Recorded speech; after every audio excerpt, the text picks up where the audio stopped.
Hello, welcome back to my car cave. Today we're here with a new addition to my Jagermeister livery collection. It's been quite a long time since I've added anything to that collection. In fact, the last three I made myself. This time it's the 1995 Alfa Romeo 155 from the DTM series. It's not a car I'm super familiar with, I'm not going to give you a lot of race history on here, but it meets my specifications for the Jagermeister collection. It's a little bit different than the original Alfa Romeo 155 I have that I believe is from the 94 season. So this is kind of a nice sister car to add to that. But anyways, we can go ahead and get it out of the box. This is from a company called WERK83. They're a newer company, I think, in the last year or so. Don't know the history behind them.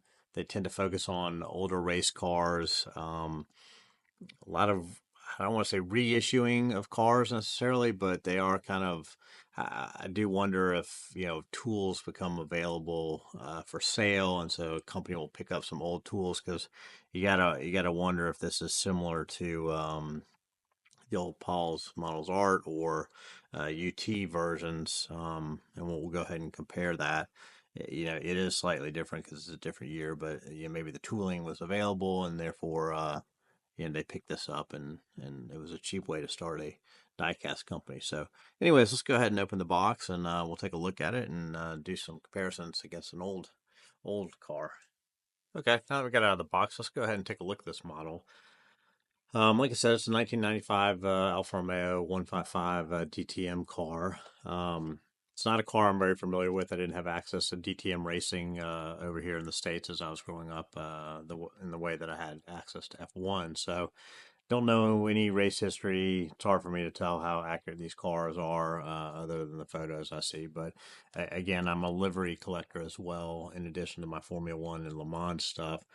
I collect Jagermeister, Martini, and golf racing type logos, and so I'll generally buy the cars regardless of my race knowledge of the car. And if it's in the livery, then I'll go ahead and buy it. This is, like I said, a kind of a repeat. I have a 94 version that was the original Jagermeister in my collection. From UT Paul's Model Art at the time.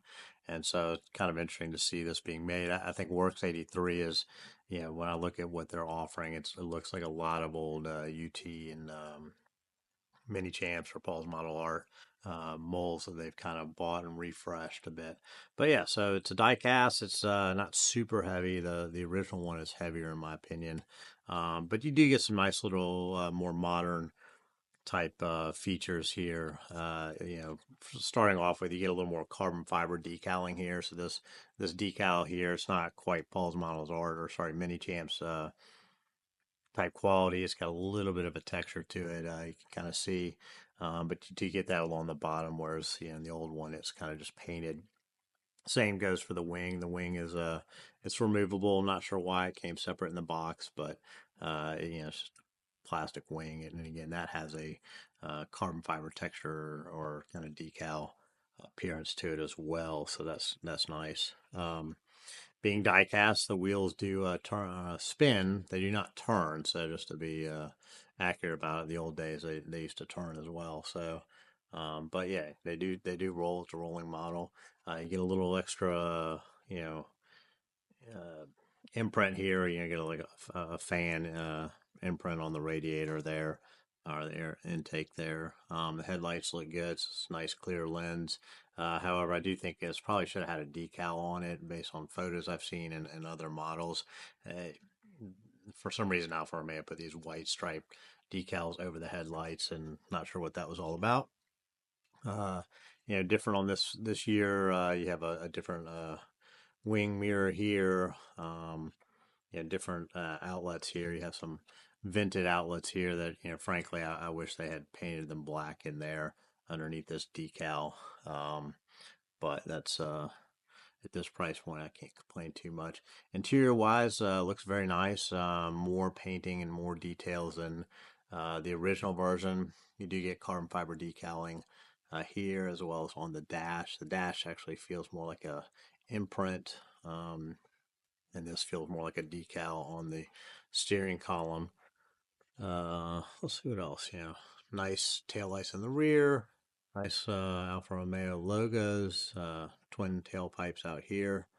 Um, yeah, opening over here. You get a little more detail in terms of decaling and stuff like that than say the original version. Um, the paint of the wiring inside is a little bit heavy versus the original. Again, I have no real comparison to what it should be, nor do I know if the shifter should actually be white there or not. Um, but yeah, in terms of the model itself, again, it's a nice quality die-cast model. Um, Looks great on display, and yeah, super happy about it. And at this price point, I have no complaints at all. Okay, so I thought, why not look at the original uh, Jagermeister model in my collection? This model is a diecast from UT, which I think was distributed by Mini Champs. It came in or Paul's Models Art box. It was, this colorful box. It said UT on the bottom, said Paul's Models Art on it. Um, yeah, so I thought like it'd be kind of fun to see what a model that, frankly, this was probably made in 1995 as the 94 season. So, this model's darn near 30 years old. And I thought it'd be kind of interesting to see what a 30-year-old model looks like against a modern version. Yeah, this one's it's definitely way heavier than the new one. So from that aspect, it's pretty cool. Something that's kind of different on here is you have tampo decals or imprint or your paint on here, or whereas on the current one, it's definitely it's decals, and so you kind of see the outline. Whereas this is screen painted on, which lasts a heck of a lot longer. You can see this model being as old as it is, it's held up pretty well. Now that said, you get sometimes the color doesn't come through as nice. Sometimes you get a double print or screen print on here, so these aren't exactly perfect. Looks pretty bad on the wing here, but they last. Fortunately on this one, the Jägermeister ones are pretty good. But yeah, so this is some different techniques here. This is just a matte black with all this sponsorship printed on it. It's not the carbon fiber that it would have been, and it's definitely appears on the new one. One thing that's kind of interesting, the wheels here, the wheel nuts are different. These wheels are made in white plastic, and so they're super bright white. Whereas the on the newer one is kind of this off white because it's a painted white, which actually I think is nicer and I prefer it. Super tiny rear view mirrors here, or side mirrors. That's crazy that they use that. It's like an F1 mirror. Um, yeah, here's that the light that I saw on the I was talking about these like white stripes that are on the race cars. I don't know why that's not on the new one, but it does look like that when I look online. The few pictures I do see is pretty accurate. Something I loved when this came out with these car mark decals here. It's kind of, you can see it's a gold reflective.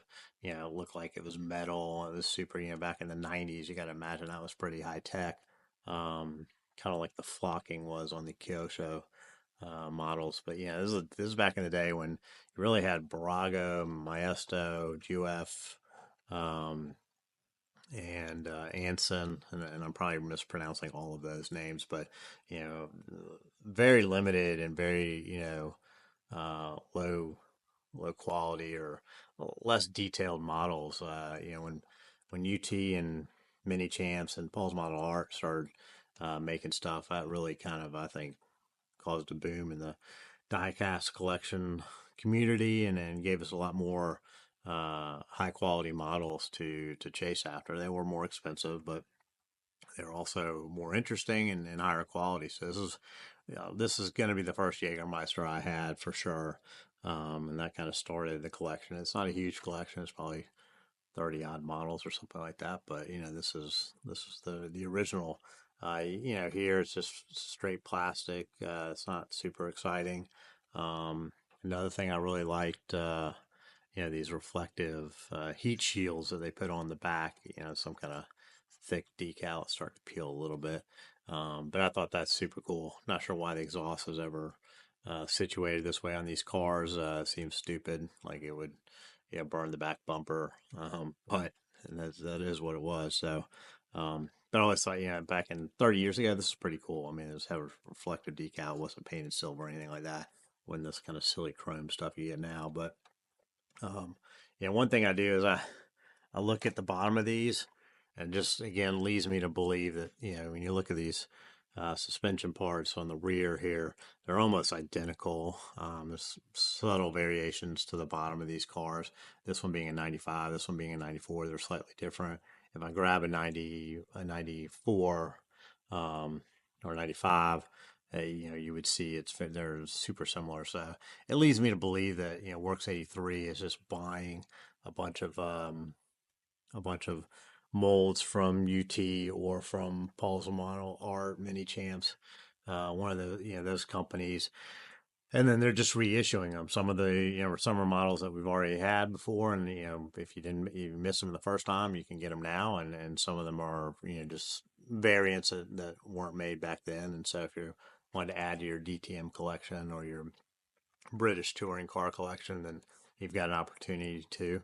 I will say I do like the orange on this better. I think it's more consistent with the other ones I have. It's kind of a darker orange. This is in this light, it's a little bit brighter. This is also kind of the finish is a little more matte just because it's 30 years old. So, but overall, they're both very nice. This one's significantly heavier. Um, yeah, I mean, this is a modern model. I think I paid roughly $42 US for that. And, quick internet calculation, I think that's roughly about 85 US dollars now. I paid 33 euros this year. That's about $37 US. So, if anything, I'm getting a similar, slightly higher quality model for half the price in relative terms. So, from that standpoint, the costs have not gone up, and that's kind of interesting. So, anyways, this is kind of a rando video, but if you're into things other than F1, I do have some of that. So, I'll put out some new videos as soon as I get new stuff to talk about. If you like the video, hit like, hit subscribe, and thanks for watching.